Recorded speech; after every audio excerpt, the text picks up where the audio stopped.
اعوذ باللہ من الشیطان الرجیم، بسم اللہ الرحمن الرحیم۔ السلام علیکم ناظرین، اسلام کی دنیا میں خوش آمدید۔ ہم نے تیرے عشق میں کیا کیا نہ محبوب کیا، ہم نے تیرے عشق میں کیا کیا نہ محبوب کیا، گریائے یعقوب کیا، صبر ایوب کیا۔ ناظرین، آج کی ویڈیو حضرت ایوب علیہ السلام پر ہے۔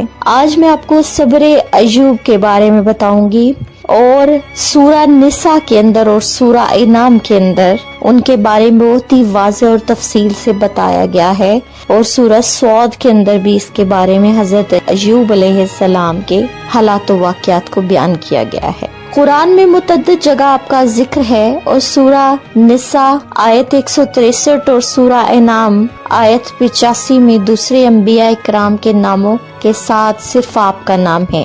حالات سورہ انبیاء اور سورہ صاد آیت نمبر 41 تا 44 میں آپ کا مختصر حال بیان کیا گیا ہے۔ قرآن سے صرف اتنا معلوم ہوتا ہے کہ آپ بہت خوشحال اور مالدار تھے، اسلامی نبی تھے۔ مفسرین نے آپ کے تفصیلی حالات لکھے ہیں، جو تھوڑے سے اضافے کے ساتھ تمام تر بائبل سے ماخوذ ہیں۔ بائبل میں پورا ایک صفحہ سفر ایوب کے نام سے ہے، جو قدیم شاعری کا ایک عظیم شاہکار ہے۔ اس کے مطابق آپ کا نام یوباب تھا، اور آپ زرح بن روائل بن اسوا دوم بن اسحاق کے بیٹے تھے۔ اسوا دوم حضرت اسحاق سے ناراض ہو کر اپنے چچا حضرت اسماعیل علیہ السلام کے پاس چلے گئے تھے، کیونکہ ان کے بھائی یعقوب نے اپنے باپ سے نبوت حاصل کر لی تھی۔ بائبل میں آپ کا وطن بصرہ بتایا ہے، جو فلسطین کے پاس ایک چھوٹا سا شہر ہے۔ مورخین کا بیان ہے کہ آپ نے حضرت اسماعیل کی لڑکی سے شادی کی، علاوہ ازیں 2 اور نکاح کیے۔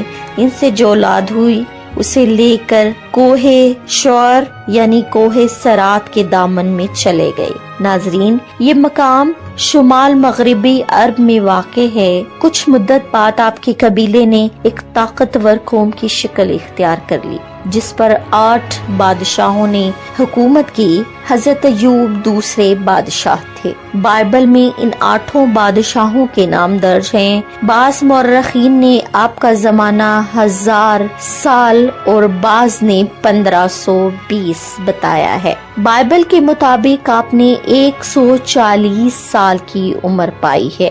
صبر ایوب، ناظرین، صبر ایوب کیسے ہے، اور یہ صبر ایوب کے بارے میں جو میں نے شعر پڑھا ہے اور اس کی تفسیر کیا ہے، اب میں آپ کو بتاتی ہوں۔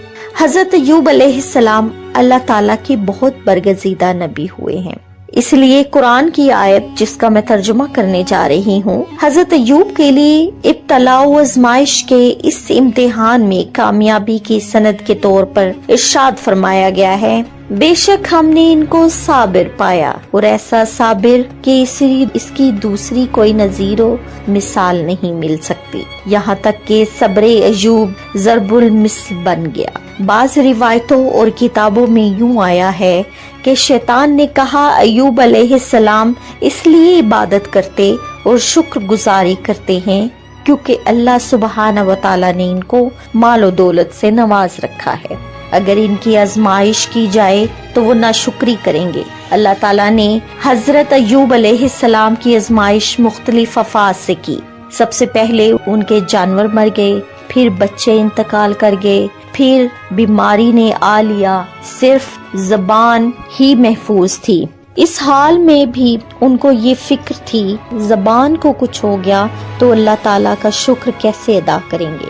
اللہ تعالیٰ نے ان کی بیماری دور کی، مال و دولت بھی دوبارہ دے دیا، بچے بھی ہوئے۔ خدا نے آپ کی آزمائش کی، آپ کی تمام جائیداد تباہ ہو گئی، آل اولاد نوکر چاکر سب مر گئے، اور آپ خود ایک موذی مرض میں مبتلا ہو گئے۔ آہوزاری کی تو اللہ نے فرمایا، زمین پر پیر مار۔ پیر مارنے سے ایک چشمہ پھوٹ پڑا، اس میں آپ نہائے تو تندرست ہو گئے۔ خدا نے آپ کا مال و اسباب آپ کو واپس بخش دیا، اور بال بچے نوکر چاکر بھی دوبارہ زندہ کر دیے۔ قرآن نے آپ کو صبر کرنے والا، رجوع کرنے والا اور اچھا بندہ کہا ہے۔ اسلامی مورخ محمد بن اسحاق نے ان کا شجرہ نسب یوں بتایا: ایوب بن موس بن رضا بن عیس بن اسحاق بن ابراہیم الخلیل اللہ علیہ السلام۔ دیگر محرخین نے ایوب کا نسبی سلسلہ یوں بیان کیا ہے: حضرت ایوب بن موس بن روایل بن عیس بن اسحاق بن ابراہیم۔ ابن اساکر کے مطابق ایوب علیہ السلام کی والدہ لوط علیہ السلام کی بیٹی تھی، اور ایوب کے والد ان لوگوں میں شامل تھے جو ابراہیم علیہ السلام پر ایمان لائے۔ جب ابراہیم علیہ السلام کو آگ میں ڈالا گیا اور نہیں جلے، پہلی بات کو زیادہ مستند سمجھا جاتا ہے کہ ایوب ابراہیم علیہ السلام کی اولاد میں سے تھے۔ قرآن میں فرمایا ہے، جس کا ترجمہ یہ ہے: اور ہم نے ابراہیم علیہ السلام کو اسحاق علیہ السلام اور یعقوب علیہ السلام بخشا، ہم نے سب کو ہدایت دی، اور اس سے پہلے ہم نے نوح کو ہدایت دی، اور اس کی اولاد میں سے داؤد علیہ السلام اور سلیمان علیہ السلام اور ایوب علیہ السلام اور یوسف علیہ السلام اور موسیٰ اور ہارون ہیں۔ اس طرح ہم نیکوکاروں کو بدلہ دیتے ہیں۔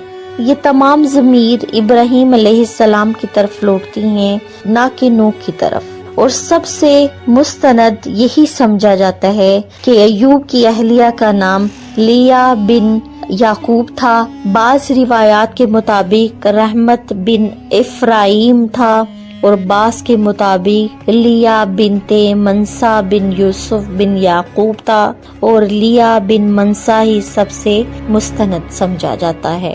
حضرت ایوب علیہ السلام، ناظرین، مذہب اسلام میں ان انبیاء علیہ السلام میں سے ہیں جن کی طرف وحی بھیجنے کی صراحت اللہ نے اپنے اس فرمان سے کی ہے، جس کا ترجمہ ہے: ہم نے تیری یعنی محمد صلی اللہ علیہ وآلہ وسلم کی طرف وحی بھیجی، جیسے ہم نے وحی بھیجی نوح پر اور ان نبیوں پر جو اس کے بعد آئے، اور ہم نے وحی بھیجی ابراہیم اور اسماعیل اور اسحاق اور یعقوب اور اس کی اولاد اور عیسیٰ اور ایوب اور یونس اور ہارون اور سلیمان پر، اور ہم نے داؤد کو زبور دی۔ قرآن میں متعدد جگہ ایوب کا ذکر کیا گیا ہے۔ سورہ نساء آیت 163، سورہ انعام آیت 85 میں دوسرے انبیاء کرام کے ناموں کے ساتھ صرف حضرت ایوب علیہ السلام کا نام ہے، حالات کا ذکر نہیں ہے۔ صرف سورہ انبیاء آیت 83 اور 84 اور سورہ سعاد آیت 41 تا 44 میں ایوب کا مختصر حال بیان کیا گیا ہے۔ تاریخ و تفسیر کے علماء کے مطابق ایوب بے حد مالدار تھے۔ ناظرین، حضرت ایوب علیہ السلام کے پاس مال، مویشی، نوکر چاکر و کافی زمین تھی۔ ارض حوران قاسنیہ کا علاقہ ایوب کی ملکیت تھا۔ ابن اساکر اپنی سند سے بیان کرتے ہیں، یہ سب زمین ایوب علیہ السلام کی ذاتی ملکیت تھی، اور ایوب علیہ السلام کے اہل و عیال کثیر تعداد میں تھے، اور پھر ان سب کو اللہ تعالیٰ کی طرف واپس لے لیا گیا، اور حضرت ایوب علیہ السلام مختلف جسمانی تکلیف میں مختلف ہو گئے۔ دل اور زبان کے سوا جسم کا کوئی بھی حصہ اور عضو صحیح سالم نہ رہا۔ دل اور زبان کے ساتھ حضرت ایوب علیہ السلام یاد الہی میں مشغول رہتے تھے اور صبر کا دامن ہاتھ سے نہ چھوڑا، اور حضرت ایوب علیہ السلام نے ان تمام جسمانی و مالی مصائب میں اللہ سے ثواب کی امید لگائے رکھی، اور ہر وقت اللہ تعالیٰ کی یاد میں مصروف رہے۔ اور جب ایوب کی بیماری نے طول پکڑا تو دوست احباب وحشت محسوس کرنے لگے، اور ساتھ بیٹھنے والے نفرت کرنے لگے، تو حضرت ایوب علیہ السلام کو شہر سے باہر کوڑا کرکٹ میں پھینک دیا گیا، اور بیوی کے سوا سب دور رہنے لگے۔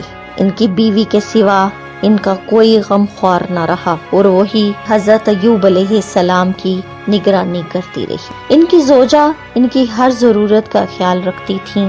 جب ان کے مالی حالات کمزور ہو گئے تو شوہر کی کفالت کرنے کی وجہ سے محنت مزدوری کرنے لگی، اور شوہر کی ہر ضرورت کا خیال رکھنے لگی۔ حضرت مجاہد فرماتے ہیں، چیچک کی بیماری کی زد میں آنے والے سب سے پہلے